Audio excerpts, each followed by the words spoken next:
চাণক্য নীতি অনুসৰি জীৱনত উন্নতি কৰিবলৈ হ'লে বেয়া লোকক চিনি পোৱাৰ খুবেই প্ৰয়োজন আছে। নহ'লে জীৱনত কেতিয়াও সুখ দেখিবলৈ নাপাব। পৰিয়ালত সমস্যাৰ পাহাৰ গঢ় লৈ উঠিব। চাণক্যই ৰাষ্ট্ৰৰ বাবে কি বেয়া বা কি ভাল সেইটো নিৰ্ধাৰণ কৰিবলৈ ভাল আৰু বেয়া লোকক চিনি পোৱাৰ ওপৰত বেছিকৈ গুৰুত্ব প্ৰদান কৰিবলৈ কৈছে। এজন ব্যক্তি নিজৰ জীৱনত তেতিয়াহে সফল হ'ব পাৰিব যেতিয়া তেওঁ ভাল মানুহক বেয়া মানুহৰ পৰা বাছনি কৰাত সক্ষম হ'ব। মোৰ আশে-পাশে বহুত ভাল মানুহ আছে, কিন্তু মই নিজে এনেকুৱা কেতিয়াও দেখা নাই। চাণক্যই এনেকুৱা বহুতো কথাৰ বিষয়ে কৈছে যিটো সমস্যাত জৰ্জৰিত লোকক বল প্ৰদান কৰে, যিয়ে তেওঁক এজন শক্তিশালী ব্যক্তি বনোৱাত সহায় কৰে। আচাৰ্য চাণক্যই কৈছে যে যিবোৰ ব্যক্তি বেয়া তাৰ পৰা দূৰত থকাটোৱেই ভাল। যদি আপুনি বেয়া লোকক চিনাক্ত কৰিব পাৰে, তেন্তে আপোনাক সেইবোৰ বেয়া লোকৰ পৰা যিমান সোনকালে পাৰে সিমান সোনকালে দূৰত গুচি যাব লাগে। নহ'লে আপুনি জানিবই নোৱাৰিব সেইবোৰ ব্যক্তিয়ে কেতিয়া আপোনাক মৃত্যুৰ মুখলৈ ঠেলি পঠিয়াব। নম্বৰ 3, অসৎ বন্ধু।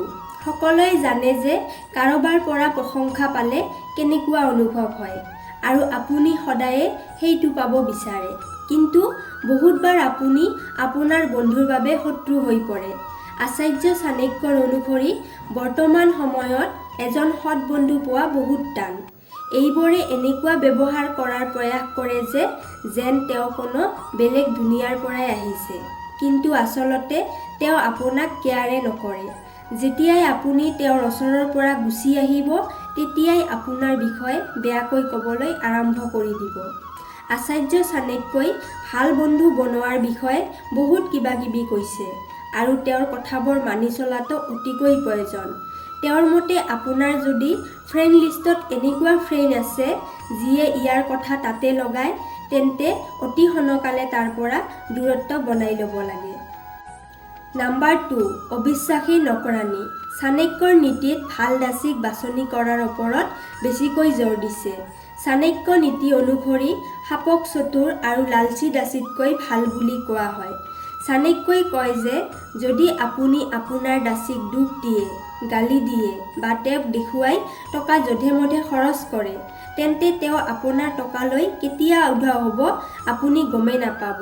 এওঁলোক কেৱল ওপৰতে দেখিবলৈ ইমানদাৰ হয়, কিন্তু আপোনাৰ অনুপস্থিত সিহঁতে বিষাক্ত সাপতকৈও বেছি বিষাক্ত হয়। নম্বৰ 1, চালাক চতুৰ পত্নী।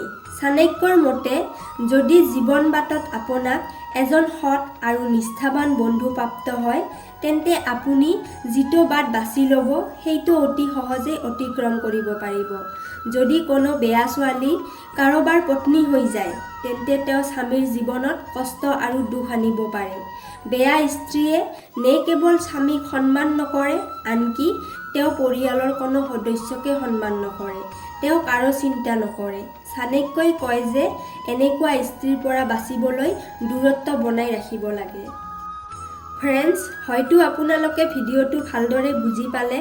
যদি আপোনালোকৰ কিবা প্ৰশ্ন থাকে তেন্তে আপুনি কমেণ্ট কৰি জনাই দিব। তেতিয়াহ'লে আপোনালোকৰ ওচৰৰ পৰা বিদায় লৈছোঁ। কাইলৈ পুনৰ লগ পাম এটি নতুন ভিডিঅ'ৰ সৈতে। ধন্যবাদ।